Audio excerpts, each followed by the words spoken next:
I cannot speak Thai, so we'll be speaking English in this presentation. So allow me to introduce myself. I'm Garen from Singapore, from Imperva, taking care of the Thailand business. Together with me, my colleague Daniel, who will be presenting on the second session. Right. So today, our first session will be on the DDoS, distributed DDoS attack. What is DDoS about? What is the solution out there in the market that is effective in mitigating DDoS attack? And then, very interestingly, we will have a live DDoS attack demo by Daniel after that. After which, the second session would be for application and database security, right? So application is always internet fronting, very important. But at the end of the day, we are always protecting the data that is residing in the database, which a lot of people has neglected on that part. So that will be the second session that Daniel will be covering, right? It is very difficult in the afternoon to stay awake, right? So I hope that after the break, everybody is more awake now, right? So we can carry on the session itself, right? So let me begin. Sorry, is it moving?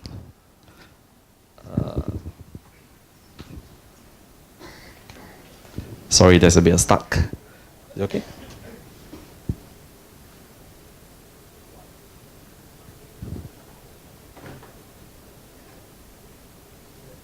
Maybe close.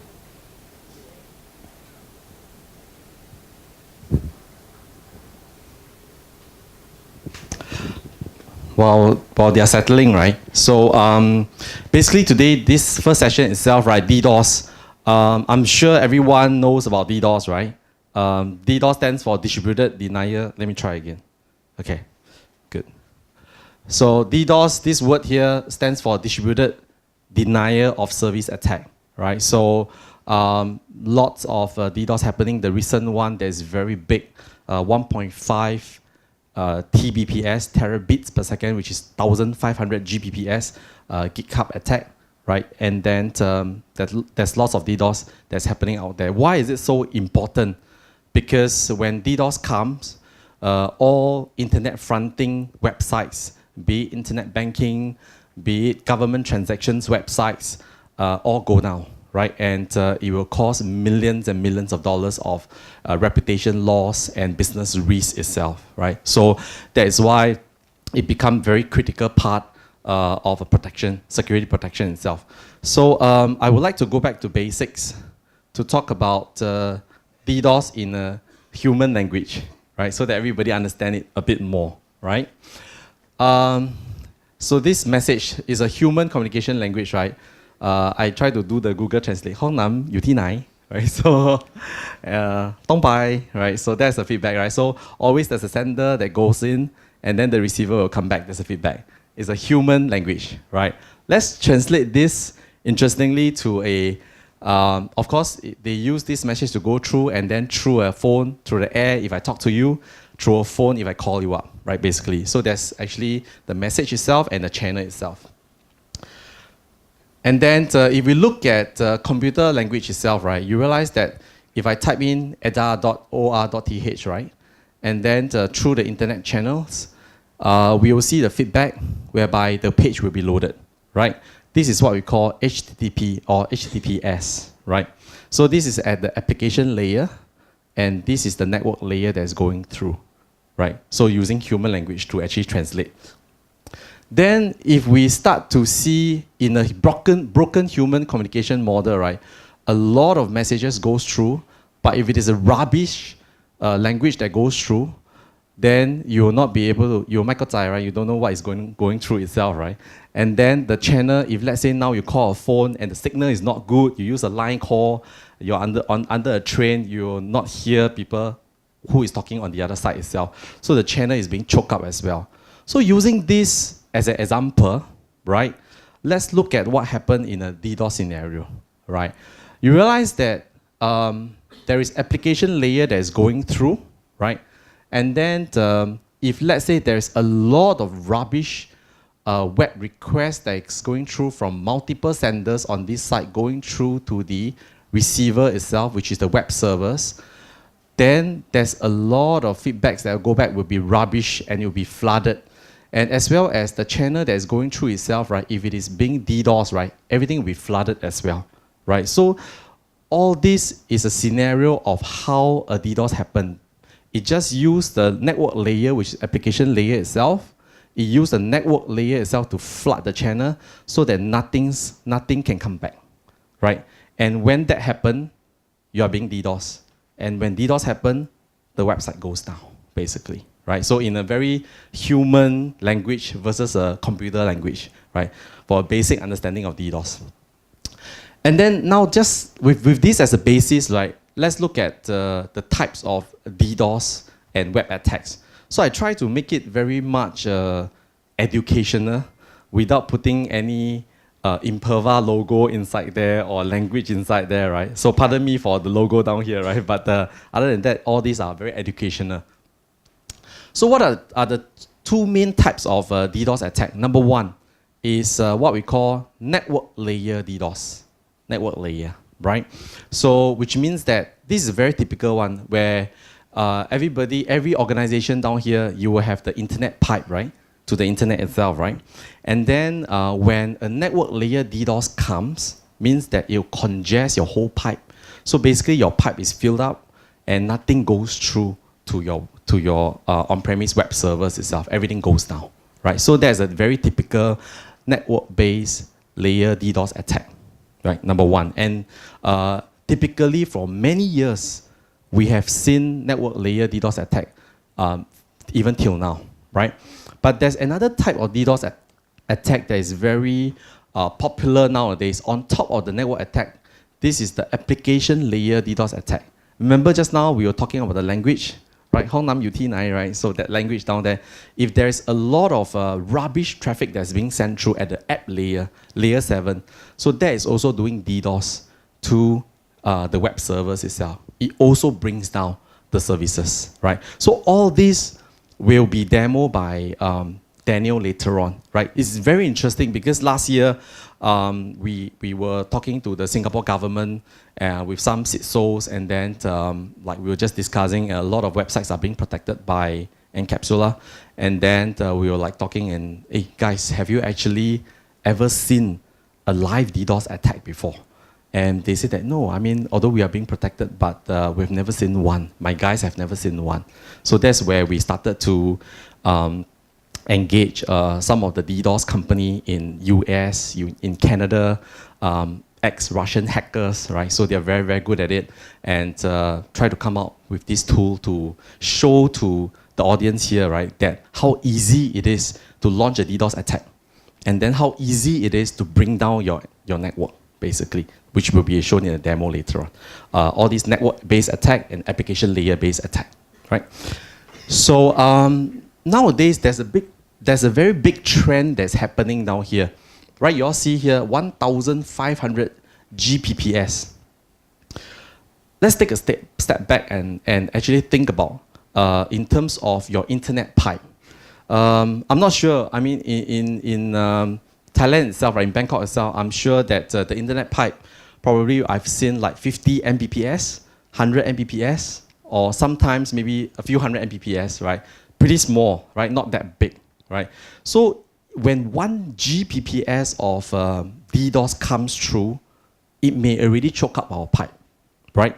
Now, the recent one that we have seen is 1,500 Gbps. It's so big. Nowadays, the DDoS has been so big. Why? Because of the Internet of Things, right? So we subscribe to True Internet at home or whatever, right? Different brands of internet at home. So when the telco provider come to our house and install the router in our house, right? Do we ever change the default password inside there? We probably don't, right? I don't, you know? I don't change the default password of the router. It's always installed by the internet service provider, and that's it. It's running. The internet is running fine, and I'll just continue to use it, right? So no problem. But all these are made in somewhere, and then with a lot of malware inside there people are making use of all the devices, all your bandwidth at home to use it as an Internet of Things bots device to actually waiting to launch an attack on a certain source. That is why from multiple sources throughout the whole world, we usually see that US is the number one good guy, right? Seems to be a good guy, right? But from the recent report, right, they have always shown to be the number one bad guy, right? The number one source of DDoS attack always come from the US, right? And then followed by China, followed by Korea or Russia, right? So they always fight for number 2 position, right? So typically these few countries contribute about 68.8% of the DDoS attack traffic in the entire world, right? So that's why you can see that from multiple sources coming in and attacking on one single source, that is why you can have such a large DDoS volumetric attack traffic, right? And very interestingly, during our recent launch of our DDoS attack report, which you all can search, there's a very big trend shift from launching bigger and bigger volumetric DDoS attack to millions packets per second of attack. So there's a very big trend shift. Why? Because it is quite expensive to actually launch a DDoS attack at very high volume. So instead of doing that, right, attackers are very smart, right? They are very smart and they want to save money, right, in doing an attack as well. So they start to actually shift focus in, instead of now, if I attack you with one packet size of, say, 500 kbps, right? I start to break it down into divide by 10, 50 kbps, or I break it down further into 5 kbps. I actually amplify the attack by 10 times, 100 times when I do that, when I have smaller packets that's sending through, right? But I'm still using the same volume. I may not have very high volume, maybe it's still 10 Gbps, but I'm starting to gain a lot of momentum on the number of hundred of millions packets per second. And why that is very important? Because if you look at your typical router at the edge, right? Typically we have a lot of Cisco routers or whatever, Juniper routers on the edge itself, right? You can do a Google search. On average, typical routers are running at supporting up to about 20 million packets per second. Typical firewalls support up to about 40 million packets per second to about 80 million packets per second. You realize that by having 200 Mbps that's coming through to you, right, your router just fails, just dies off. Your edge firewall just dies off. So when your edge dies off, right, everything else below is gone, right? So, and that is DDoS. That's why it is very important, right, to understand the impact of a DDoS. So there's an attack that changes every few minutes. So now instead of, which Daniel will demo later on, with just a click of a button, I can now attack you with a network-based DDoS. I can attack you with a layer 7 application layer DDoS and can be multiple form of DDoS. The attackers just want to bring down your network, basically, right? So multi-vector attacks are very common nowadays. And there's booters, stressors, and DOSers, right? So search, Google this word DDoS for hire. And then you realize, I mean, I just Google and then I found this snapshot now here and then just put this snapshot now here, right? So basically, I mean, we were in one of the countries in Southeast Asia. I don't want to name the country, right? So it's not Thailand, right? And when we were there, right, they were saying that there's DDoS for hire. Basically, you pay like 24 USD. You get a DDoS. You get a DDoS service with guaranteed SLA down certain website, right?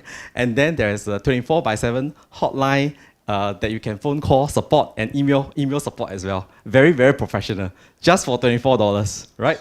So they 10 gig DDoS any sites, guarantee the site down, basically. So they have a guaranteed SLA to down the site for $24, right? So imagine our business, or rather the business of the government or the banks, basically will be down because of that, right? So it is so easy, and when you see the demo later on, you'll be very shocked at how easy it is to bring down a website, right? So it's no longer a difficult task to do a DDoS attack, right? And then what DDoS really costs business, right? So a lot of surveys was being done, and on average, the DDoS can amount to 500K and much higher losses. But something that I felt cannot be recuperated back in a short time would be the customer trust in us, the data theft, because a lot of times we realize that DDoS is like a smoke bomb, right? They throw a smoke bomb on the front end as a DDoS attack, but on the back they try to do SQL inject or credential stealing to actually try to get your data, right? So that also leads to a second part which Daniel will cover as well on the app and data protection. So much so about the information about DDoS, why is it so important, how is it being launched, right? So let's now talk the next part about, okay, maybe this is a choke, right? Basically this is a picture that I download from the internet as well, simple network diagram. If the pipe is choked, everything behind is all gone, basically, right? Just showing you this. So now let's talk about a solution to a typical DDoS attack, DDoS protection itself. So far, am I speaking too fast? Is it okay? Okay, good. Right, I'll try to improve a little bit of Thai next time so that I can incorporate some words, right? So let's see what is the typical DDoS protection solution out there in the market that a lot of people would typically use, right? So when you talk about DDoS protection, a lot of times for simplicity, right? We actually subscribe bandwidth from, say, from CX logs or from all these service provider, and then at the same time, right, they will actually also provide what we call a clean pipe service, right? Are you all familiar with clean pipe? Who is probably using clean pipe right now? Wow, nobody. Okay. Okay. So who is using an on-premise DDoS protection right now? Is anybody using an on-premise DDoS protection device? Wow, nobody again. All right. So we Asians are more shy, right? Okay, I'm sure somebody is using, right? So, all right. So what I'm trying to cover here is typical DDoS protection that a lot of people are using, right? First, clean pipe. Why clean pipe is easy? Service provider provide me with the bandwidth. And then what they do, they buy big boxes of DDoS appliances at their site there, and then maybe mitigate 40 gig of DDoS. They give customer A 1 gig DDoS protection, customer B 1 gig, customer C 1 gig. If you pay more, I give you 4 gig, something like that, right? It's shared, right? So then that used to be a very good solution, right? No brainer, bandwidth come, it's clean, right? But customer realized that it is not a solution for the situation now already. Why? Because DDoS is very big, right? So what is 1 gig compared to 1,500 gig? There's no way that the clean pipe can protect.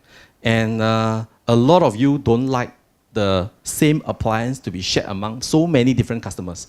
So what's the next step? So the next step would be buying my own appliances on premise, right? So I will place the DDoS protection devices on premise, maybe can protect against 20 gig of DDoS on my own, right? So, but with DDoS so big that's coming through, and that on-premise device can only cover typically layer 3 and layer 4 DDoS attack, network-based, not application-based DDoS attack, right? And before it can even reach you, right, the telco provider would have already black hole you. Right? You all know this, you're familiar with this term black hole. Basically, they null you. And from the internet, nobody can reach your web servers. Right? Why so? It's because there's limited bandwidth that the telco provider has. And if they don't black hole you, one customer, everybody will die. Everybody will suffer, basically. So they rather one die than everybody die, right? So basically, that's what they will do, right? They will black hole, right? And we don't like black hole. Right? So that is why instead of these what we call on-premise devices, instead of clean pipe solution, everybody has shifted. In fact, the whole Singapore government has shifted as well, and we've seen the trend shifting as well from a clean pipe or an on-premise solution to a pure cloud DDoS solution. right? So that is what is going to happen. And why so is because of the multi-vectors DDoS that's coming through, layer 3, 4, 7. And then we saw that there's no way that on-premise and clean pipe can protect against very huge DDoS attack, right? So that's number one. And then another thing is that, I'm not sure whether, have you all heard of this word called pulse wave attack? Has anyone heard of it? Pulse wave? Google search again, read up a little bit, but then what it's trying to do here is, if you have an on-premise box itself, right? Typically, if the on-premise box can handle up to 20 gig of DDoS attack, if it is more than 20 gig of DDoS, what you will start to do is to do a cloud signaling to the cloud, right? That's what we call a cloud signal, right? So pulse wave attack is a new form of DDoS attack that is trying to target at people who has an on-premise DDoS appliances and trying to do cloud signaling to the cloud if it goes beyond what the box can handle, right? So basically, when it comes, you can see that it peaks at this peak itself, right? And then once you do a cloud signaling already, and then you felt that the DDoS has already gone down, then you try to go back to your on-premise, they start again. So it keep on starting and go back and starting and go back again until you are already being DDoS because you keep doing cloud signaling. So your site totally cannot be accessed anymore, right? So this is very interesting called pulse wave attack that the attackers are trying to do nowadays, right? So just like I mentioned, so now everybody is shifting from a on-premise and then a clean pipe solution to a cloud DDoS solution. A cloud DDoS solution in general, right, should cover these four main areas, right? First, of course, DDoS protection, layer 3, 4, and 7, website security, CDN and load balancing in order to make sure that you do security, you don't compromise on the optimization and the performance of the site itself, right? So these four areas are the area that every cloud solution should provide, basically, right? And very importantly, right, just now I was mentioned the number one guy that is number one contributor for DDoS attack is from the US, right? Why is it so? Is it simply because US has got a very good infrastructure that was being built with tons and tons of infrastructure and pipes, internet pipes that is going through. So it's very, very easy to launch a DDoS attack from the US to any part of the world, right? And then followed by things like China and then Russia and things like that. So in order to make sure that the solution to protect against DDoS attack would be to actually block the DDoS right at the source where it's coming in from. Imagine now if from US there's an attack coming in from Los Angeles to Bangkok, right? You want to make sure that before the DDoS attack all the way going to Bangkok, I want to stop right here in Los Angeles itself. Stop right there and let only the clean traffic flow through Bangkok, right? So, and if let's say there's any attack coming from, say, Japan coming into Bangkok, we want to stop right there at Tokyo, right? That is what a cloud DDoS solution is trying to do. Stop the DDoS right at the source where it is coming in from. So by doing that, right, then you can actually stop such a big DDoS attack itself and don't let the pipe choke all the way to Bangkok, basically, right? So that is what a DDoS, cloud DDoS solution is all about, right? Be it whichever brand out there, right? And Imperva, we actually have a solution called Encapsula, and we've got the largest scrubbing center network in the whole world with 40 scrubbing centers, protect up to 5 Tbps. Just now we saw like 1.5 Tbps is the biggest DDoS attack so far, right? So we have got a lot more. In fact, this year we become 7 Tbps and 60 billion packets per second of scrubbing capacity. And very, very importantly, I'm very happy to announce that as of 1st of January this year, right, the Bangkok scrubbing center is right here, go live right here in Bangkok itself, right? And very importantly, this is part of the whole global scrubbing network itself, and we are the first in Thailand to have this thing, right? Looking at the DDoS technology itself, right, you realize that DDoS is not easy, okay, and it is typically break down into 4 types of DDoS attack. Number 1 is volumetric based, like attacking you with multiple sources, with multiple volume. That's why you saw 1.5 Tbps, right? So that is very volume based. DNS based, right? So for instance, now I have this site, www.eda.or.th, right? So now instead of sending you a request, which is like that, www.eda.or.th, I start to send you rubbish requests, right? /app1/app2/app3, basically. So if I keep sending you this request, because it's eda.or.th, this belongs to EDA, your DNS keep on processing that DNS query that comes through, right? If it is sent to you at very, very high volume, right, your DNS will go down. Once your DNS goes down, nobody knows how to reach you from the internet. Your entire web goes down from there. So that is actually a DNS-based DDoS attack, which is now very popular as well, right? And IP-based, which is network-based attack, and application layer, which is layer 7 attack. So these 4 main types of attacks are the ones that is for the DDoS itself. And all solutions should provide protection against all 4 types, basically, right? And then, just now I mentioned web layer 7, infrastructure layer 3, layer 4, and DNS-based attack itself, right? Just to reiterate again, to make sure that all solutions must be able to provide such DDoS protection, right? Do a summary for DDoS protection. Number 1, you must make sure that for any types of solution out there, it must give you a guarantee SLA, right? So if let's say now I tell you that I'm going to protect your site against DDoS attack, and it takes 15 minutes, for instance, to actually block the DDoS attack, to use is useless because the site would have already gone down for a period of time, right? So it must have a certain SLA in terms till seconds, right? So, and that's what we do as well. And very low latency with very big network. And of course, there must be one scrubbing center here in Bangkok to block off the DDoS attack that's coming within Bangkok itself and part of the global network. And protect all types of DDoS attack, right?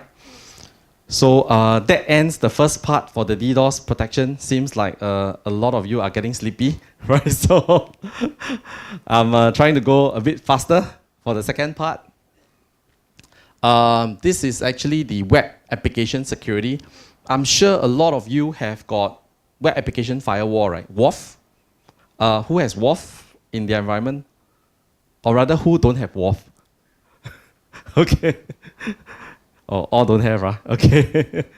All right. So web application firewall. So nowadays, you realize that I realized that there's a big trend shift. We used to have, or a lot of people now still have, web application firewall on premise, right? To protect just right in front of your web servers to protect your application, right? So there's a big trend shift towards what we call using cloud WAF. So that's where the term come about, cloud WAF. So there's on-premise WAF, there's cloud WAF, right? So why is there a big shift in that area? Because there is actually quite a shortage of manpower, right? Security personnel is very difficult to find, and then we in one organization has many types of security products, basically, right? And then with that wise, we need to have a solution that is effective and low maintenance, right? So that's where a lot of people now start to look at cloud WAF itself, and within the solution itself, besides doing DDoS, it must also have the function of doing application layer DDoS and cloud WAF, right? And let me share with you how this is being onboarded and why a lot of people are going through this route to actually find a solution, a simple solution for WAF, right? So first of all, right, if you have your web server down here, assuming this part is not here, right, and all the traffic goes straight to your web servers, okay? And then now, just with a DNS update, which is the A record or C name, point to the particular cloud network A record or C name, no downtime involved. basically whoever now comes to say ada.or.th, right, will instead of going straight to the web servers, now will come through this DDoS network, scrub all the attacks here, throw in the rubbish bin before letting the clean traffic go to the actual web servers, right? So that is what website DDoS protection is all about, right? You can see that it is very simple to onboard a website for DDoS protection and for web application protection as well, right? No downtime involved, no installation of boxes or appliances within your environment itself. Very simple to manage. That's why a lot of people are going that route, right? So that is where the website DDoS protection comes through, okay? And what is this model about in terms of web application DDoS protection, web attack protection? Why? It does access control, blocks unwanted traffic coming from different countries. For instance, if you see that this particular site is only accessed within Thailand or Bangkok itself, you want to block off all the other IPs or all the other countries that's coming through, right? And then bots mitigation. There's actually a study being shown that almost half of the internet traffic is actually bots, and the other half is users like you and me. We are using browser, going to a website to browse, right? But there's a lot of Google bots, Yahoo bots. Sometimes when we go to Google and we type what, ETDA, cybersecurity, something, everything will come out already, right? So everything, why it comes out like that? Because there's a lot of Google bots that's crawling the web for information. So all those are bots, that is good bots, but there's a lot of bad bots as well. So by using the solution itself, you can upfront, before the traffic comes to your web servers, already block off the bad bots, right? So you will save a lot of bandwidth and increase the security posture of your website itself, right? And then of course, WAF, protect against the OAuth's top 10 attack and any custom rules protection. Right, I'll just quickly go through this part. And just now I mentioned about when you have security, you must be able to also have performance and availability as well. And that's where CDN comes through. Who knows the word CDN? As in, who knows what it stands for? Gentlemen? Content delivery. Good. I think we must give a prize later on to this gentleman there, right? So we do prepare some prize, right? So when I ask question, maybe some raise their hand, later we'll take note, right? Okay. Okay, content delivery network. So, which simply means that if there's any traffic that comes through, before it hits straight to your web servers, in between, right? Because your website is already being protected and there's a CDN down there, any traffic that is static content, it'll be served out straight from the network itself and without going straight to your web servers. What is the end result? The end result is that it will start to have faster loading page, less bandwidth consumption, better web servers utilization, because your web servers don't need to every time serve the traffic straight. So that is where the CDN comes through, right? So that's the third feature of a cloud DDoS network itself.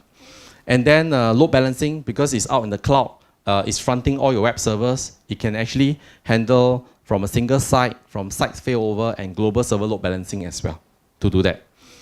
Some use case feature whereby if you have a URL like that, by using the load balancing, you can actually beautify your URL, and then you can clean up a URL for improved user experience, right? And some bot manipulation, if you see that a lot of people are coming in to scrape your site, you can actually point them to a special site with fake content, right? And isolate them, basically, right? So there's additional protecting of websites with login protect and of course SIEM integration. Just now RSA was there. We integrate them with them very well. We've got ArcSight and Splunk and all this. So this is the SIEM integration. All right. that's the end of my session, but there's a conclusion part. If you don't mind, I mean, or whatever, I can see the smiles come out already, right? Towards the end, right? Okay. So if you don't mind, the last part there is talking a little bit about Imperva, right? About encapsulated solution. Basically, if you see the Q42017 Froster Wave DDoS mitigation, Imperva is right there on the top. We are ranked top for scale and speed itself, right? So we've got the largest market share right now for DDoS protection and cloud WAF. For Gartner Magic Quadrant, Thailand always refer to Gartner, right? So we are on the top, we are on the right and top as well, and we are the only one that is 4 years consecutively in the leaders quadrant, right? And with this Gartner Magic Quadrant 141516, in fact, we are the only leader, right? And then 17 as well, Froster Wave, and we are the only one that can integrate with all your cloud services, AWS, Azure, Google Cloud, right? And ISO certified and PCI certified as well, which is very important for confidentiality, right? So with this, some of the partners that is using us and some of the customers, right? And I would like to hand over to Daniel, who will be doing a live DDoS attack demo. There is this site that Daniel has hosted in the vedademo.com. So I think Daniel will set up this thing using the laptop over there, right? So if you all have your mobile, you all don't mind, you can go to this site, vedademo. Is it still this site, Daniel? Veda, right? vedademo.com. You see whether you can access it? Just to make sure. I take a look.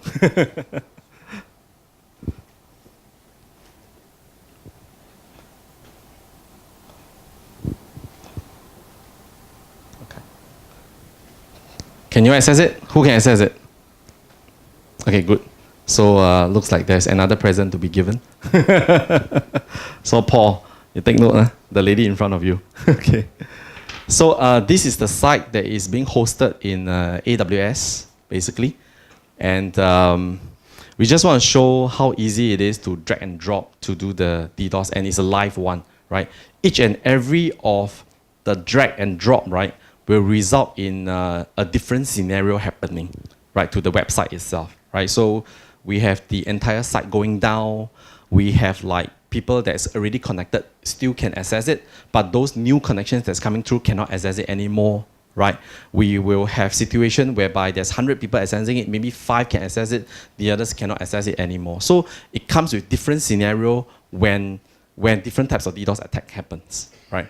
So sometimes we may not understand or know until we've seen this kind of demo that's happening that actually we are already under DDoS attack, right? So it's pretty interesting, and we'll let Daniel go through that. Any questions so far?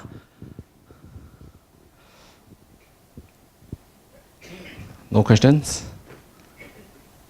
Probably I should ask questions. Since he's setting up, maybe because we really got some prize to give away, so I'll ask some questions, right? So just now, I mentioned about there's 4 types of DDoS attack categorization, right? So if you all still remember. So one, I will name one first is volumetric, right? So what's the other one of the 3 types? The other 3 types, any one of them? Application, yes, good. Paul, okay, I'll take note. Yeah, this gentleman down here already answered, yeah. Right, so I don't know how many gifts we have in case I ask too many questions and we don't have enough gifts. Huh? 15? So many questions? Okay, good. So we've got one over there who answers CDN and the first one to access the website and application. So then what is the third type of DDoS? DNS. Paul, you might take note over there, the gentleman over there. You want to raise your hand? Yeah. Okay, right, DNS DDoS. Right. So just now I mentioned that all DDoS, cloud DDoS solution out there, right, should have 4 functionality, right?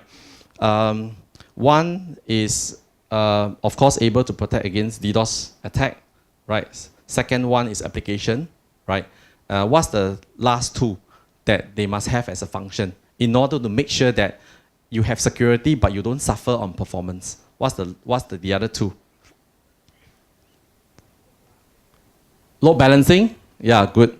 That's a good answer. And what's the last one? So there is DDoS, application, web security, load balancing, and what's the last one? Very simple. Sorry? Firewall, packet shaper, no, not really. In fact, just now the gentleman mentioned already about, what's the last one? What's the last one? Okay, so we already have DDoS, we have a web application firewall, we have the load balancing, and what's the last one? Very easy, very easy. Maybe you want to try? CDN, yes, CDN, right? He has already said just now. So it is to make sure that when you have security, at the same time you have performance, right? So Paul, you take note on all these gentlemen and ladies out there. So Daniel, you ready? Okay, I will hand over to Daniel to do a live DDoS attack demo, after which we will cover on the second part, which is the application and database security. Thank you very much.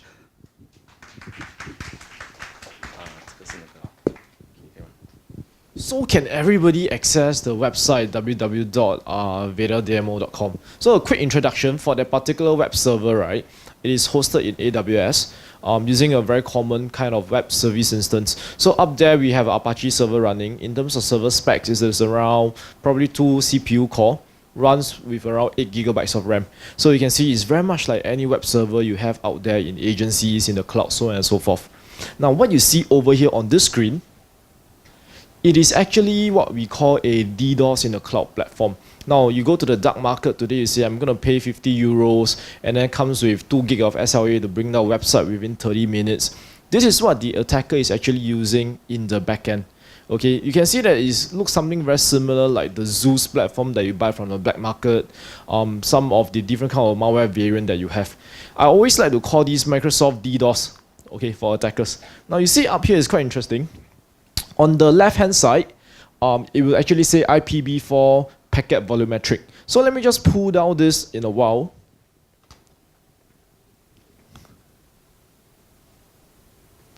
Now if I were to actually drag through this, right, just to read out, you can see is all the different kind of flood that's actually possible. There's sync flood, egg flood, finish flood, Christmas flood, UDP flood. If I were to drag down some more, right, then that's where you see things like, okay, after the network layer, I can go to the session layer actually. I can do hit and run, slow drip. I can even go to the HTTP level, do a basic get flood, different kind of hit and run flood. So you actually get the idea. So you can see there's a lot of permutations up here. Now the key thing is that all the kind of attacks you see up here, right, I can actually just click on one of this. For example, slow lorries. Click and just drag it here. Okay, so all these different things you see up here is actually all the different kind of attacks you can perform onto an infrastructure. Now, in the center, there's something called the custom agent. What an agent means in this demo is that it is actually what we call a bot. So you can have many botnets running. So in this particular botnet that I have, there's only 9 bots running. Okay, now if I were to click on this bot, you will see on the right hand side something actually turns up. So I can control the number of bots that I want to spin up from my instance. If I key this to be 50, there will be 50 bots. And then the target over here is www.vedademo.com over SSL. Now, for example, if I click on one of this, the SSL connection flood, I can say that in this connection flood, how many connections I want to open with the web server. Okay, if I say that I want to open 100 connections on the web server, what happens in this case is that, you know, for a SSL connection to take place, this is what happens. A client will actually establish a connection to the server, client hello, server hello. But then I do not finish the handshake. I leave the connection half open. Now imagine if, let's say, I leave the connection half open in the server, what happens? The server will keep waiting. Hey, how come you never finish the connection? Because of the nature of SSL and TCP, I will keep the connection open, but there's a finite amount of resource I can do to keep it open. If I say that I can only have 50 connections open, imagine I keep 50 open connections. and the attacker just keep doing a half open connection, come in and come in and come in. That's how you perform a DDoS attack. You overwhelm the server so that it does not have resources to actually finish the request. So this is one example. Now, how easy is this to use? You actually see that there's a lot of arrows here. If I were to click on sync flood attack, again, you can control what is the port that you want to use, what is actually the protocol. So if I scroll up and down, you can actually even control what kind of flag you want to send. You can see it's very easy to use. And to launch an attack, I can actually click on one of the vectors, click on the arrow, click, and just drop. Now what it means is that in this attack, I will do a sync flood attack combined with a TCP acknowledge flood. I will do a slow TCP connection open with SSL connection flood, and then I will combine together with what we call an application layer attack. Over here you can see there's three-way for HTTP post. I can do a HTTP GET flood. Now to start the attack, this is what you want to do. You can actually click on the play button. Okay, you can see it's very easy. Just click on play and the attack actually starts. But before we even start the attack, right, take a look at this.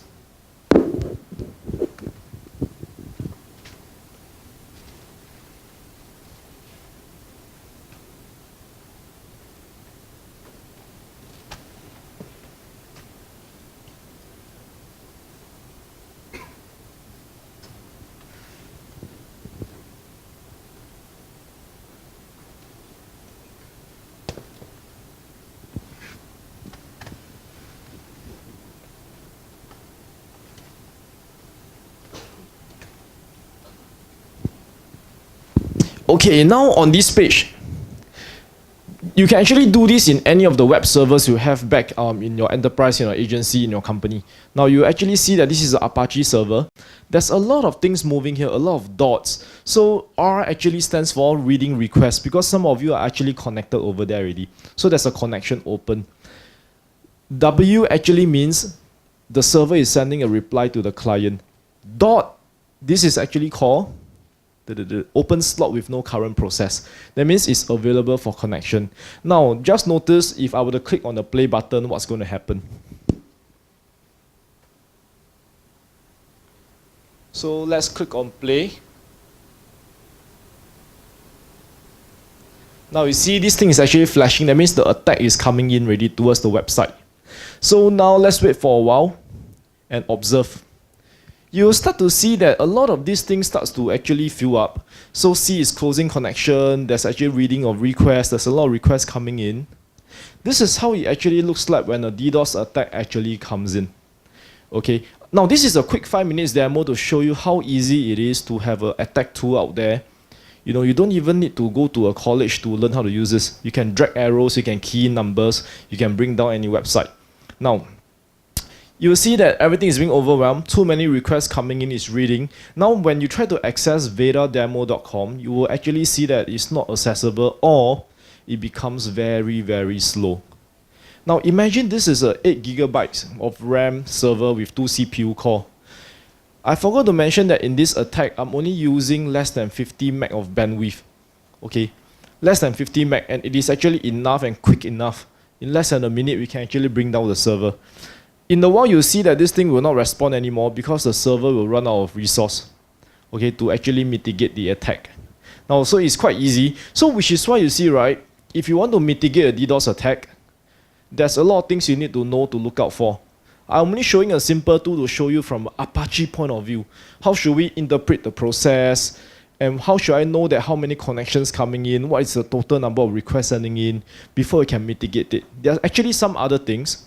If I go down to the server level, if I do things like a htop, I want to do things like TCP dump, you will see that, how come this server does not have a lot of requests, but then the CPU utilization is so high, the memory consumption is so high. So there's a lot of vectors to look at. And on top of that, if you take a look at this platform, there's so many variations that you need to take note of. So you see, technically, even though you may have the expertise know-how, it is actually technically impossible for any analyst to be able to actually understand all the attack and come up with a conclusion in time. So which is why we try to block the attack as much as possible upfront in the cloud, so that the attack will never even come into the infrastructure.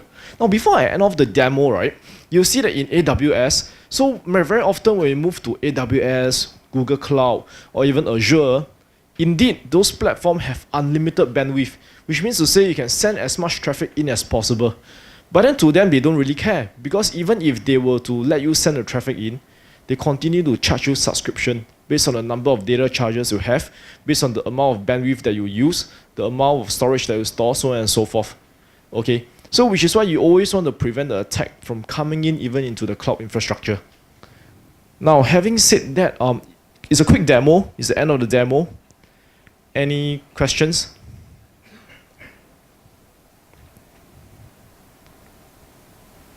Okay, good. So I think it's the last session, right? Still, Garen, so the last one will be the presentation for.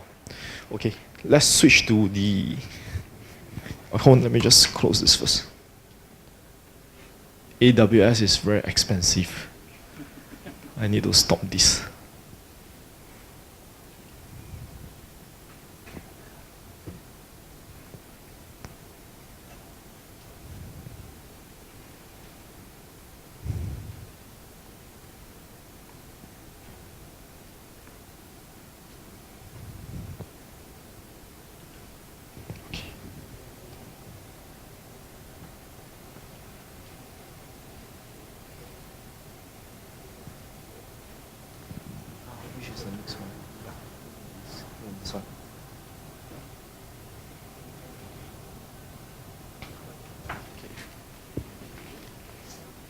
Okay, it is actually the last session for today. I see a lot of sleepy faces. You know, this topic, right? To be frank, I really hate talking about data security, because data security is the most boring thing ever. You talk about compliance, audit, data security. Why I say it's boring? So you listen to the RSA page, we talk about visibility, we capture packets, you get to see the replay of a whole attack. It is very, very sexy. But you talk about data security, right? What do we talk about? Data classification, where your assets are sitting at. When something happens, how do I get the root cause, so on and so forth. It is not an interesting topic, but let me try and make it as interesting as possible, which is why I say application and data security in 45 minutes. So quick introduction, I'm Daniel, I'm the lead security consultant at Imperva. Been at Imperva for 3 years, so over the last 3 years, did a lot of projects around app security, data security, and DDoS protection. Prior to Imperva, I was actually with RSA also. Okay, so did a lot of stuff on NetWitness, Archer, so on and so forth. Now, first few slides, let's set the stage. So how service actually consumed by human beings over a period of time. I don't think a lot of us are actually born at this time, the 1960s. Now, when the first computer actually started, the concept of sharing, the concept of having services already evolved. Back in those days, this is what we call the 940 SDS. Okay, anybody know what does SDS stands for? I think the company is no longer around. It's called Scientific Data Systems. Okay, so there's the SDS 930, which is a prototype. The SDS 940 was actually the first usable computer back then, where you can actually do time sharing. Okay, so the concept of time sharing is that I have a lot of clients who actually connect to this particular machine, and then the machine will allocate a time slice for every user, so that I can do things like multitasking, performing of tasks. Now, this actually do not evolve very well, because I can't really scale back then, given the number of transistors, the amount of human that I can actually share the services with. Now, fast forward, when computers became more and more popular, we need actually more and more processing power. 1970s, the IBM Mainframes actually comes out. So mainframes still very much on service consumption. I can run a lot of jobs in the mainframe, submit the job into the mainframe, and it just keeps running. But mainframe is actually expensive. As computers get cheaper and cheaper, more and more transistors get packed into a small package factor. This is where in 1990s onwards, the personal computer become very popular. Okay, so you have like IBM PC, your Mac, Apple computer, and this is where all the servers start to get more and more popular. So from there on, with the evolvement of the internet, LAN also became a lot more stable. and we actually have the onset of what we call the client-server architecture. So from then on, right, you can hear a lot of different marketing terms, gimmick, a lot of variation, but it actually doesn't change much. So let me explain to you why. Now, with server and client architecture, this is the class of service that we have today from a business perspective. For example, Agoda.com, one of the earliest form of booking for hotel online. Internet banking, one of the earliest services that we actually deliver over the internet for consumer to log on to perform some of the value-added services. Now today when you pick up a phone, you can even do things like not even buy things online. I can buy food delivered to my house. I can buy my clothes, even buy all the different kind of toiletries, groceries sent to my house through Lazada. And moving forward, you have a lot of things on business intelligence. Okay, now having said that, but do you see what do they all do have in common actually? Now, be it we call it the private cloud, hybrid cloud, or public cloud, it doesn't really matter. You see, what happens is that no matter what kind of platform you're in, basically a private cloud can be something that is on-premise. Okay, they all follow one simple architecture, which is the server-client architecture. Back here, you will see that this is where the user is actually situated at. Can be a browser, can be a mobile phone, can be a computer. It is always connected to what we call an app server. And the app server will never be standalone. They will always be connected to a database server. Okay, now you can use this concept in whichever platform you want to migrate to. Be it AWS, it is the same thing. You go to a mobile platform, it is essentially the same thing. Even when you develop a web application, it is still essentially the same thing. A web server served by a browser which is always connected to a backend database. Now, having said that, you have the different class of involvement of services, the new kind of services that comes out for you to consume, for you to drive revenue, all running on the same platform that has not changed over the last 10 to 15 years. What are the risks that's actually involved? So when we talk about security, protecting all these things, right? If let's say the database and app server is where all my money is, okay, because I'm actually driving services from here. This is what attackers are most often after. And when you talk about managing risk, you cannot see cybersecurity actually as what I call a technical function. Actually, it is a business function. Okay, because you're actually protecting the asset that stops you from driving revenue. So I always call it a business function, and the key thing is always how can I minimize my risk? Okay, and how do you actually define risk? I will actually define risk in this case as I've got to preserve for all my computing resources to generate money. I must ensure that it is always kept confidential. That means only the right guys can actually access it. There's no breach of data. Secondly, I call that the integrity. That means if I say that only this guy can talk to the server, that means only this guy can talk to the server. I should not be seeing other clients coming in to connect. And I must always preserve what I call availability of the resource.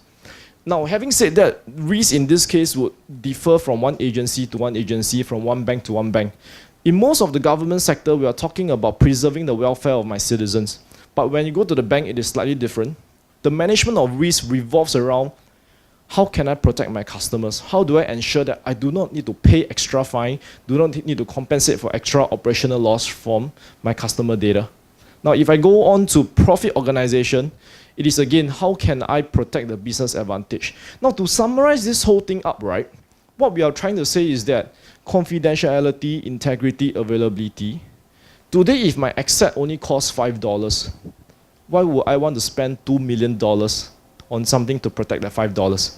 Okay, so this is the question that we are truly trying to answer. So it all roots down to, is it even possible to block 100% of all the threats? Or is it even possible to stop 100% of data loss? The answer is actually it is not possible. Okay, no human in the world can actually do it. Now, when we say that, right, we ask a question. When we say it's not possible to do it, what we have done so far to stop all these threats? So this is what we have done today. You can see this mind map. Keywords like application security, OWASP. When it comes to web application, you talk about things like exploitation, privacy, phishing, theft, and all that. Essentially, you see that all these cybersecurity tools, solutions that we put in place, right, is really to prevent one thing. How can I stop my data from going out? How can I stop data loss? Because data loss equals to money to me, equals to more fines, equals to a lot of penalties I got to pay. Okay, and most of the time, the money is always situated not really at the browser, not really at the server. It is in your database. It is in your file server. This is where all the money is sitting at. Now, to understand these two concepts, right, the question then becomes, where is your cake? Okay, I like to use this analogy. We are actually protecting the cake. In every organization, I call the data is actually the cake because that is my crown jewel. So these are the typical normal humans who like to eat the cake.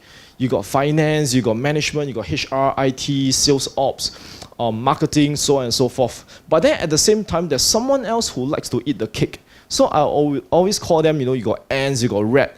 The ant can be red color, purple color, green color. Okay, now all these ants, right, how do they actually come in? You definitely must have a hole in the wall, you must have opened a door for them to come in.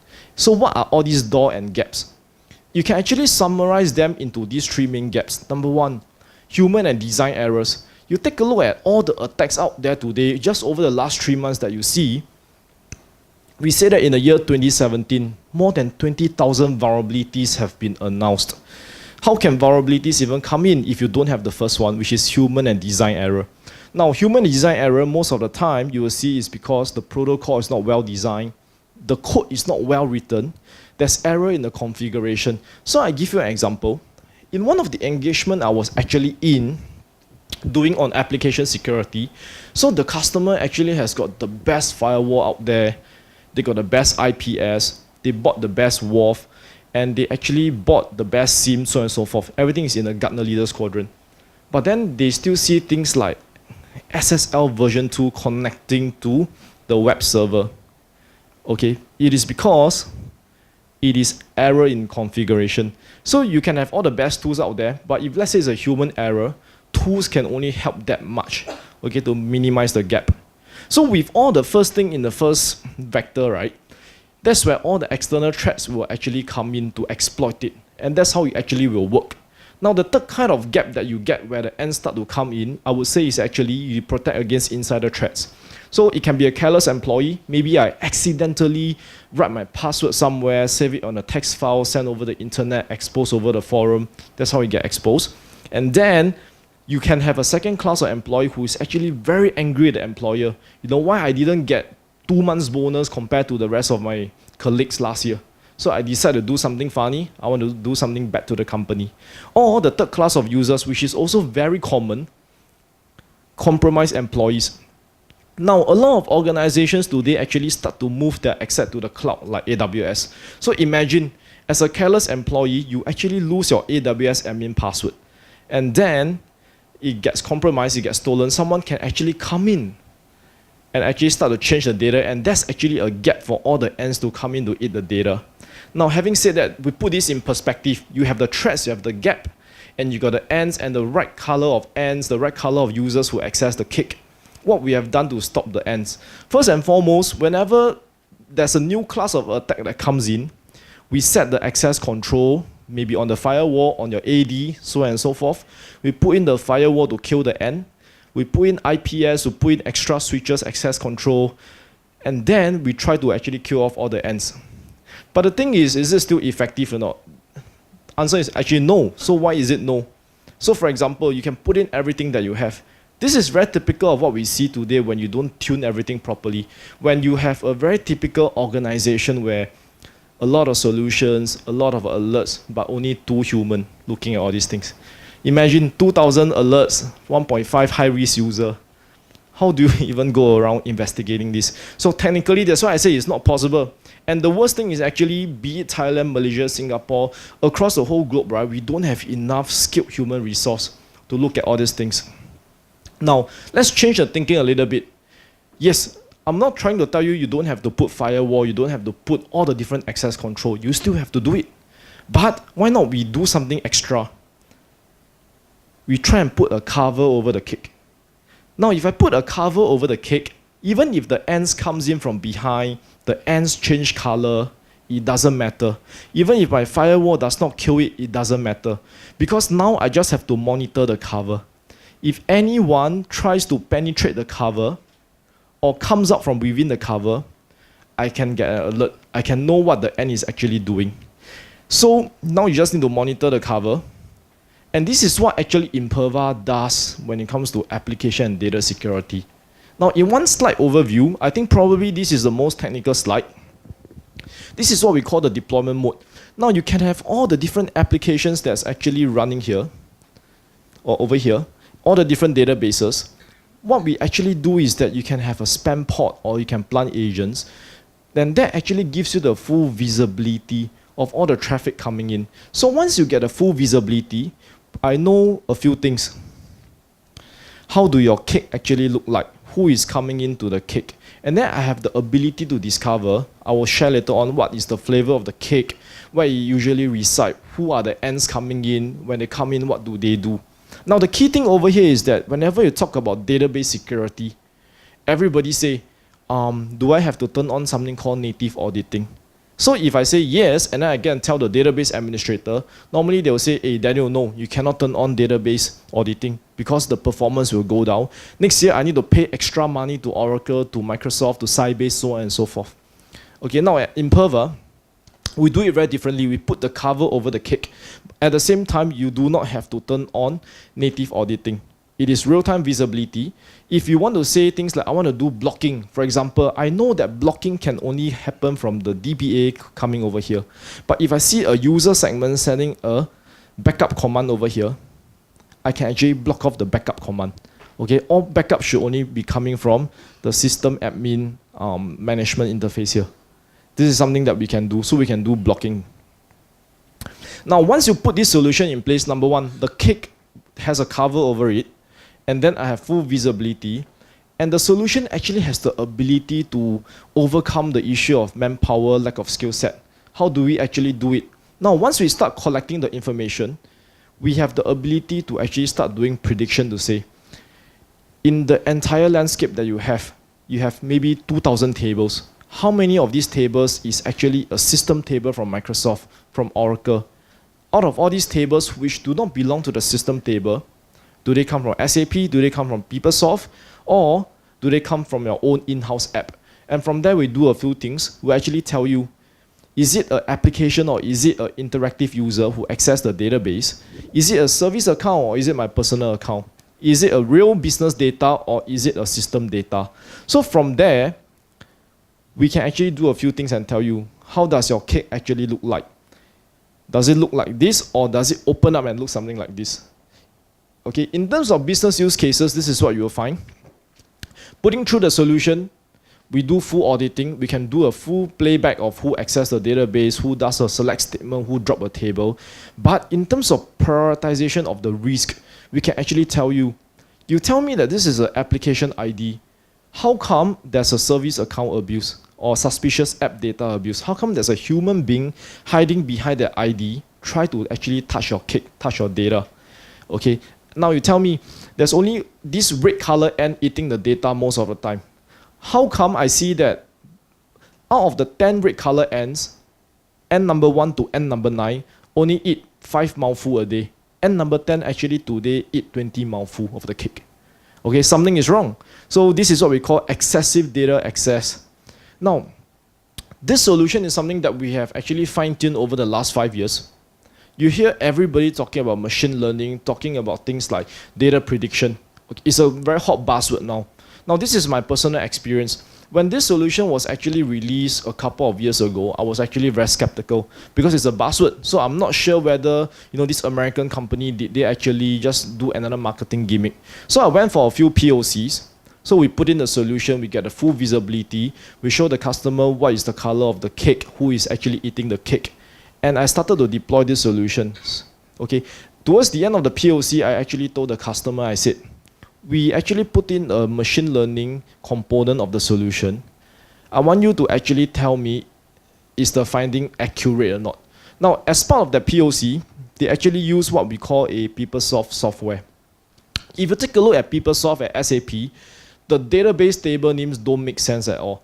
Okay, they won't tell you things like this is an employee table, this is a payroll table. Instead, you will see things like PSPX 2154, PSPX 1234. Okay, it does not make sense. But as part of the POC, what we found out was that number one use case, service account abuse. So we actually saw that in one of the incident, there's a DBA who actually logged into the production database using one of the service account to access this particular table, PSPS1234, for example. Okay, so I asked the customer, so the solution actually classified this as sensitive data, and we see that there's a human hiding behind this service account accessing the data. So the customer also said, well, Daniel, you really know how to pick your use case. Actually, this is our finance payroll database. Okay, by right, the user is not allowed to access directly in there. We don't have evidence they did that, but now with this, right, we can actually tell them, don't ever do it again, because actually we are monitoring. Now, this is one example. Second example, one of the leading banks in the region has got presence across Singapore, Malaysia, Thailand, Hong Kong, Australia, Indonesia. So for that case, it's also very interesting. We did a POC with them with the solution. In that case, we actually found excessive data access, and there's one more use case not listed here. It is actually usage of personal device. Now, because the solution actually integrate with Active Directory, so they know all the possible computers out there in the whole network. In that POC, what we found was that how come there's this personal banker sitting in Hong Kong using the personal iPad try to access one of the IT database, okay, which actually hold the table called product. In that example, that particular user do not come from IT at all. The user actually is one of the personal wealth banker in the personal wealth group. So they found that this banker actually used the personal device, accessed 900 records from the product table. So just nice we were there doing a POC when that happened, that actually picked up as part of the findings, okay, automatically. And when we presented that to the management, they have difficulty answering because they also don't know. But what we found later on was that this employee actually already tendered the resignation. She was actually going to a competitive bank. So just nice, she was very unlucky. We were there doing POC and she did that, we picked that up. They actually questioned her, stopped her from doing all these things because she wanted to take the new product information to go on to the new company. Okay, so these are all the business outcomes that we have. So I vaguely mentioned about these, just to put it in the pictorial diagram, last 3 slides. If we talk about the whole solution, right, we actually learn how user connect to your different data platform. Can be a database, can be a file server, it doesn't matter. Okay, and from there we will actually try to understand what is the kind of data that's being used and how do people actually access the data. How many records do they take a day? How do they compare between the same department, the comparison pattern? Is there any usage difference pattern? And what is even the typical working hours? So from there, we do the learning and we try and do the prediction where is there anything wrong going on with your environment or not. Now, when we say things going on wrong, this is just to summarize what I've mentioned, suspicious app table access. Now, what this actually means is that if this is my sensitive table, by right, only application can access the table. But if I actually see a human touching the sensitive application data, the solution has the ability to automatically pick this up and tell you that this is not normal. Okay, even you without knowing your environment at all. That's what the solution is capable of doing. Now, second thing, service account abuse. What it actually means is that normally a service account is used by a service ID or any process, any computer systems, any computer process like application. It should not be used by a human being at all. So if we actually see a human user using a service ID coming in to touch the data, we can trigger an alert and tell you that this is something wrong. It should not be happening. Now take note, all these things do not require you to key in any policy, which is why we call that learning. It just learns on its own. Okay, and the last thing is actually excessive data access, which I mentioned earlier on. So normally if I say that in this customer support group, they will only probably take 5 records a day. And then suddenly one day, right, I see that someone from the same group taking 1,000 records. The solution also has the ability to alert and actually tell you, hey, you collect so much data every day, right? So many logs. This is probably what you need to look at to sieve things out. Now, to sum things up, this is what actually Imperva really does. First and foremost, you can have all the external threats coming in that I mentioned. So for example, you can come in from the different web landscape, from browser vulnerability, people exploiting a server vulnerability. We actually deploy a web application firewall in front. So that actually allows you to do a few things. Drop off all the common attacks, common exploit. We also learn the behavior of the application. So for example, if I say that the application will behave in ABC, XYZ, if something comes in from this vector, it's starting behaving like 1, 2, 3, 4, 5, 6 different behavior. the web application firewall is actually smart enough to pick this out and say, this is not the human logic, this is not the business logic. Okay, you want to take a look at this. And Garen mentioned earlier on, we do DDoS protection. Okay, so this is what we do at the web front end. But the key thing is, once everything goes through your app server, we mentioned that the key thing, the money is all in the database. This is where we put the cover over the cake within the same platform to actually do a few things. We will learn who is accessing the data, how are they accessing the data, is there anything wrong, even if you do not know your environment, even if you do not know where your sensitive data is sitting at. The solution has the ability to discover, ability to actually do the protection. So having said that, it's my last slide. So I promise it's going to be very fast, in 45 minutes. Questions? Yeah, Paul, you want to?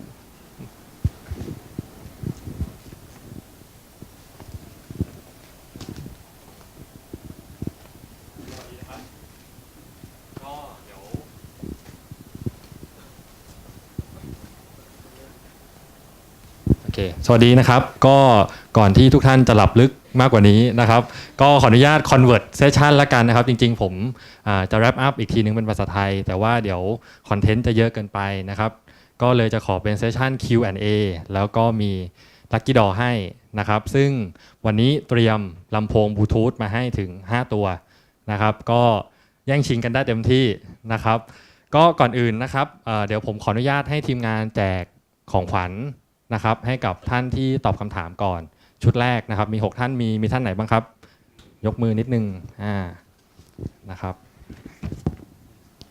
ระหว่างนี้นะครับผมขออนุญาตแรปอัพสั้นๆนะครับว่าวันนี้ Imperva นำเสนอโซลูชันอะไรไปบ้างนะครับอย่างแรกเลยคือตัวที่เรียกว่า DDoS Protection นะครับซึ่งตัวโซลูชันของเขาชื่อว่า Encapsula นะครับ Key Message ที่ผมอยากจะสื่อนะครับอยากจะแรปอัพอีกทีหนึ่งก็คือเรื่องของตัวความง่ายและความอันตรายของ DDoS Attack นะครับวันนี้นะครับเชื่อไหมครับว่าลูกค้าที่หนึ่งที่เรา POC อยู่เนี่ยกำลังโดน DDoS Attack อยู่แต่เมื่อวานเดือนที่แล้วนะครับเขามีปัญหาว่าเว็บไซต์ของเขาล่มนะครับใช้งานได้บ้างไม่ได้บ้างนะครับสุดท้ายตอนที่เราเอาตัวโซลูชันตัว Encapsula เนี่ยเข้าไปเราพบว่าลูกค้าโดน DDoS อยู่นะครับอันนี้คือเคสจริงๆที่เกิดขึ้นกับลูกค้าในประเทศไทยนะครับแล้วที่สำคัญที่สุดนะครับในห้องนี้ผมเชื่อว่าหลายท่านมาจาก government นะครับเราจะคอนเซิร์นว่าเราขึ้นไปใช้บนคลาวด์แล้วเนี่ย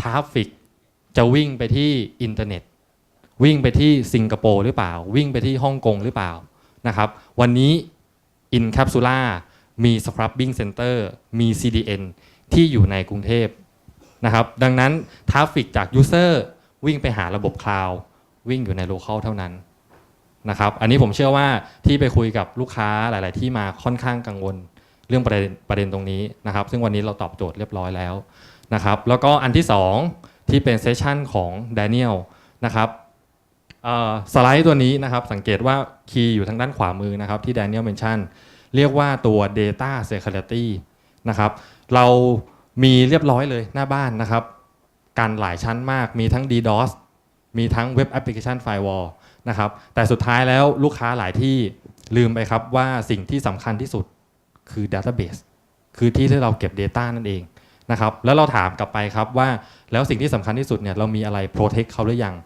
เกือบจะ 90% นะครับหลายที่บอกว่าไม่มีนะครับ Imperva เลยมีโซลูชันที่บอกว่างั้นก็เอาสิ่งที่สำคัญที่สุดเนี่ยครับให้ได้รับการ Protect โดยนำเสนอในรูปแบบของ Database Firewall หรือว่า Data Security นะครับดังนั้นวันนี้เรานำเสนอในพอร์ตตั้งแต่อยู่บนคลาวด์บนอินเทอร์เน็ตเข้าไปจนถึงหน้าบ้านของเว็บเซิร์ฟเวอร์และเข้าไปจนถึงเทียร์ที่เป็น Database Server นะครับเป็นพอร์ตโฟลิโอที่เรานำเสนอเป็นโซลูชันของ Today Web Application Security นะครับโอเคเข้าสู่นะครับการแย่งชิงนะครับของคำถามผมมีลำโพง5ตัวมีเสื้อ Imperva 5ตัวนะครับแล้วก็มีสาย USB Charger 3 เส้นนะครับผมขอเริ่มด้วยเสื้อก่อนนะครับคำถามแรกเลยนะครับซิมเพิลที่สุดผมเชื่อว่าลูกค้าหลายๆท่านในนี้มีใครบ้างครับที่เป็นลูกค้า Imperva อยู่แล้วยกมือครับ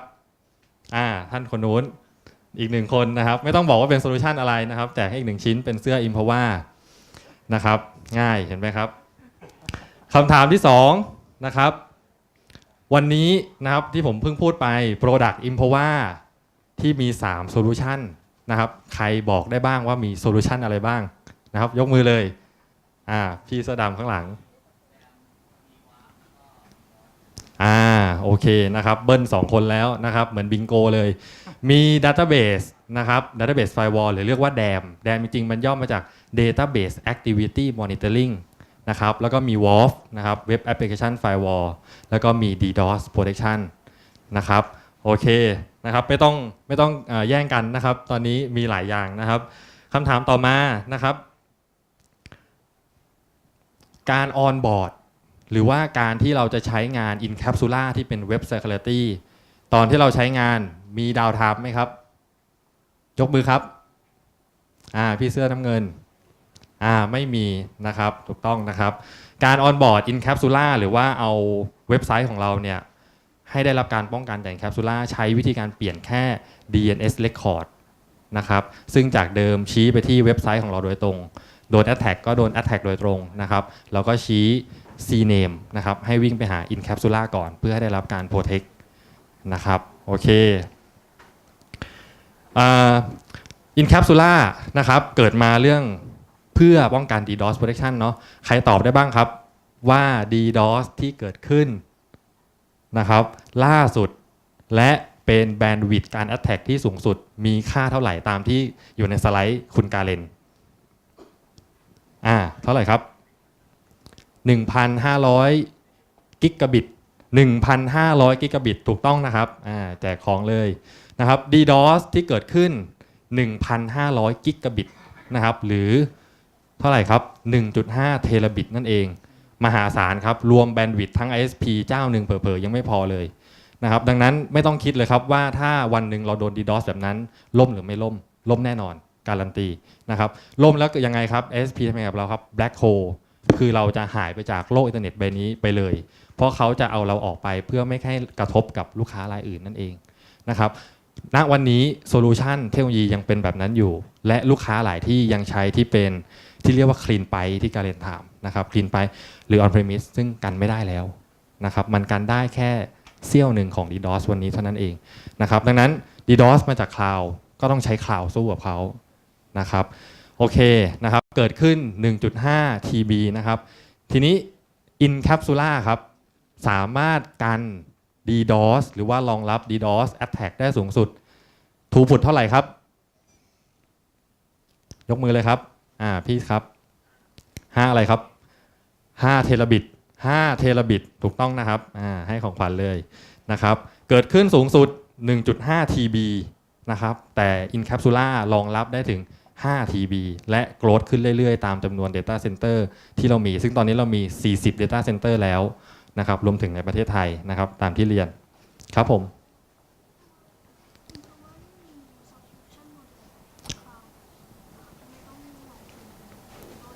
โอเคนะครับคุณพี่ถามว่า Imperva นะครับมีการคิดลายเส้นแบบเป็น subscription base หรือเปล่านะครับจากบนกระดานนะครับผมขออนุญาตไม่มี pointer นะครับตัวนี้ที่หลายท่านจะรู้จักเขาอยู่แล้วตัว Web Application Firewall นะครับที่เรียกว่า Secure Sphere ตัวนี้เหมือนกัน Database Firewall Secure Sphere เหมือนกันเขาจะเป็นฮาร์ดแวร์หรือว่าเป็น Virtual นะครับซึ่งวิธีการลงทุนจะเป็นเรื่องของ CAPEX คือการ investment เป็น perpetual นะครับแต่ตัวที่เป็น Incapsula เนื่องจากมันเป็น cloud 100% ลูกค้าไม่ต้องมีฮาร์ดแวร์ระบบวันนี้ ready to use นะครับการซื้อนะครับเป็น subscription model รายปีนะครับดังนั้นการลงทุนเพื่อให้ได้มาถึง throughput หรือว่าระบบป้องกัน DDoS เนี่ยแทนที่จะลงทุนเป็นหลักล้านวันนี้ไม่ใช่แล้วนะครับโอเคนะครับขอของขวัญให้คุณพี่เขาด้วยครับที่ถามคำถามนะครับต่อไปนะครับผมขออนุญาตเปลี่ยนเป็นลำโพงบลูทูธนะครับโลโก้ของ Imperva เลยนะครับใช้ได้จริงผมรับประกันให้7วันถ้าเสียเอามาเคลมได้นะครับ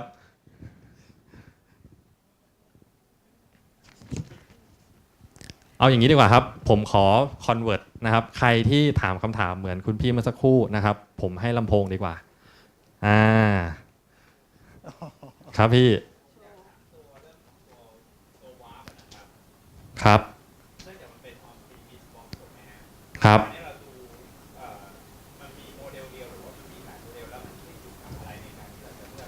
โอเคนะครับคำถามก็คือว่าตัวที่เป็นฮาร์ดแวร์ on premise นะครับเราไปวางอยู่ที่ data center ของเรานะครับการเลือกนะครับการคำนวณ sizing คำนวณอย่างไรนะครับ Imperva เองเขาจะมีฮาร์ดแวร์เนี่ยทั้งหมด7รุ่นด้วยกันนะครับเริ่มต้นตั้งแต่ throughput 100 เมกไปจนถึง throughput ระดับ10 กิกนะครับการเลือกง่ายมากเลยครับพี่ดูว่าแบนด์วิดต์เว็บทราฟฟิกของพี่ที่วิ่งเข้าวิ่งออกเว็บเซิร์ฟเวอร์ฟาร์มนะครับมีแบนด์วิดต์เท่าไหร่เราก็หยิบรุ่นของ Imperva ไปวางเท่านั้นนะครับโดยที่เขาจะไม่ได้คำนวณทราฟฟิกอื่นนะครับ Imperva จะเป็นเทคนิคอย่างเดียวที่throughputที่อยู่บน Data Sheet จะคำนวณเฉพาะเว็บทราฟฟิกอย่างเดียวเท่านั้นนะครับสามารถทำเป็น standalone ทำเป็น cluster active standby ได้นะครับโอเคขอเป็นลำโพงให้พี่เขาด้วยครับมีคำถามไหมครับผมเหนื่อยผมยินดีตอบคำถามนะครับช่วยกันถามได้เลยนะครับ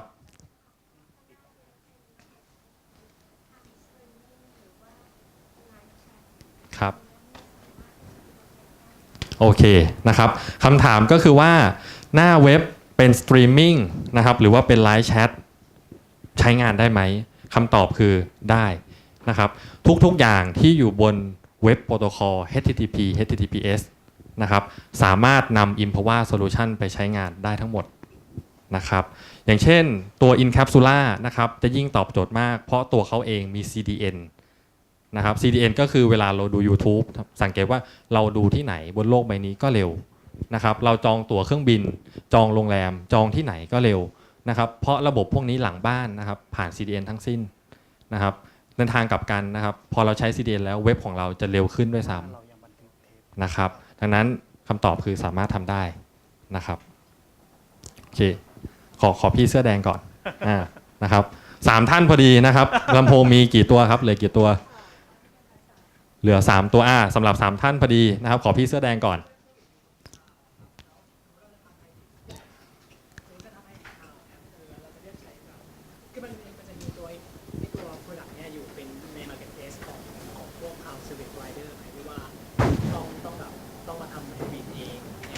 โอเคนะครับโอเคนะครับเป็นคำถามที่ดีนะครับคำถามก็คือว่า Imperva ที่เป็น Cloud Solution เนี่ยนะครับเราใช้งานเขาผ่านช่องทางไหนได้บ้างถูกไหมครับอันที่1นะครับ Secure Sphere เป็นฮาร์ดแวร์นะครับอันที่2 Secure Sphere เป็น Virtual Appliance นะครับนี่คือกรณีที่ใช้ใน Data Center เราแต่กรณีที่ลูกค้าอยากได้ Secure Sphere นะครับไป protect เว็บที่อาจจะอยู่บน Microsoft Azure หรือว่าบน AWS หรือว่าwhatever นะครับที่อยู่บน Cloud เราก็มีที่เป็น Marketplace ที่เราสามารถ Subscription บนนั้นก็ได้นะครับแต่ช่องทางนั้นนะครับอันนี้ในการขายนิดนึงการซื้อตรงซื้อได้แต่ no support นะครับดังนั้นวิธีการที่ดีที่สุดนะครับของบ้านเราแล้วกันนะครับพูดง่ายๆคือการซื้อผ่าน SI นะครับเพราะว่าสิ่งที่ลูกค้าจะได้นะครับทุกท่านจะได้คือเรื่องของ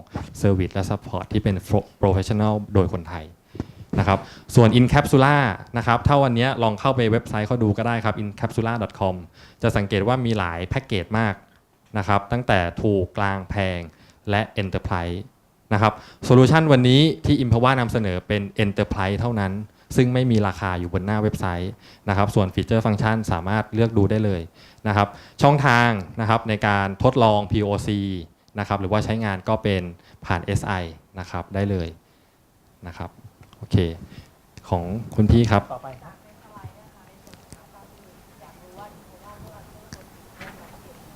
โอเคนะครับเป็นคำถามที่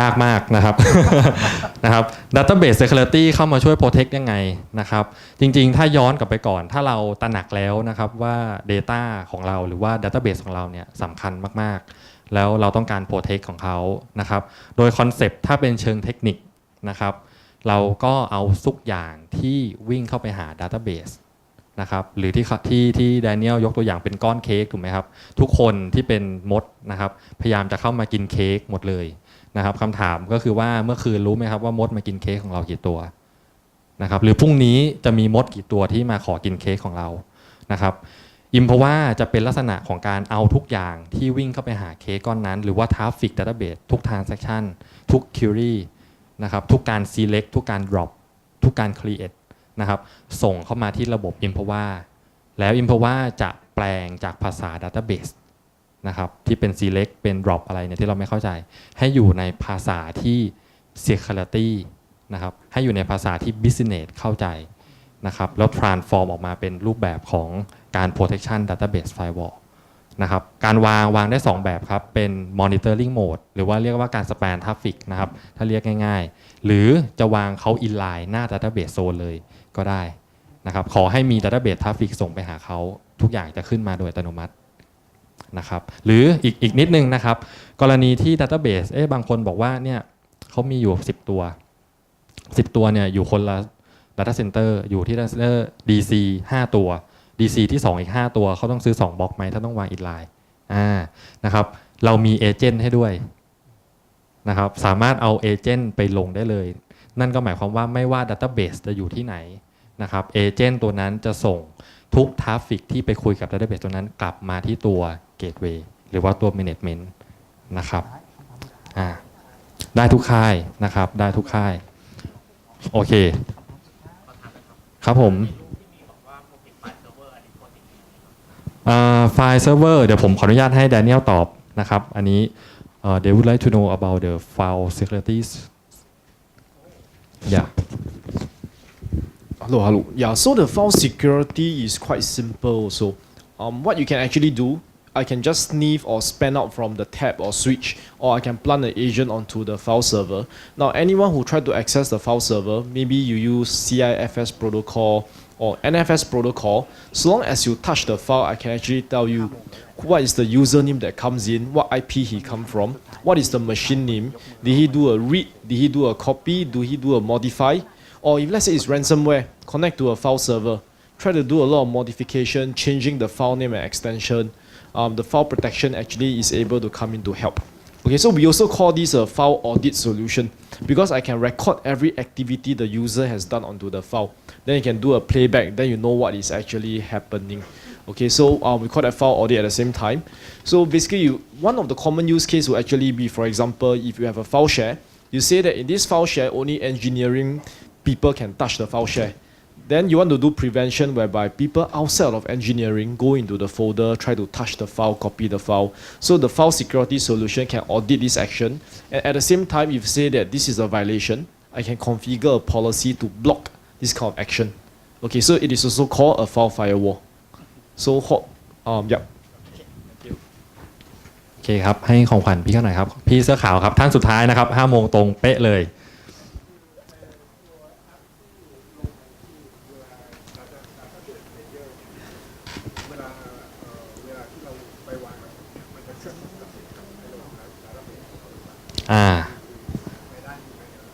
โอเคนะครับการเอา Database Firewall นะครับซึ่งเป็นโซนที่ Sensitive มากๆของทุกท่านไปวางจะมีผลกระทบหรือไม่นะครับคำตอบก็คือว่าเราเลือกได้ Database Firewall สามารถอยู่ได้2ร่างครับร่างที่เรียกว่า Monitor อย่างเดียวไม่บล็อกอะไรเลยนะครับแล้วถ้าเป็นร่างนี้เราวางเป็น out of band คือเรารับ traffic เข้ามาอย่างเดียวนะครับดังนั้นทุกอย่างที่คุยระหว่างแอปไปที่ Database นะครับก็ยังคุยด้วยกันเหมือนเดิมไม่มี latency เพิ่มขึ้นไม่มีอุปกรณ์ไปวางขวางนะครับนี่คือร่างที่1ร่างที่2ถ้าเราบอกว่ามอนิเตอร์อย่างเดียวไม่พออยากจะบล็อกด้วยบล็อกอะไรครับบล็อกกรณีที่ผมนะครับเป็น Database Admin วันนี้โมโหบริษัทจะลาออกแล้วผมสั่ง drop all table นะครับเกิดอะไรขึ้นครับ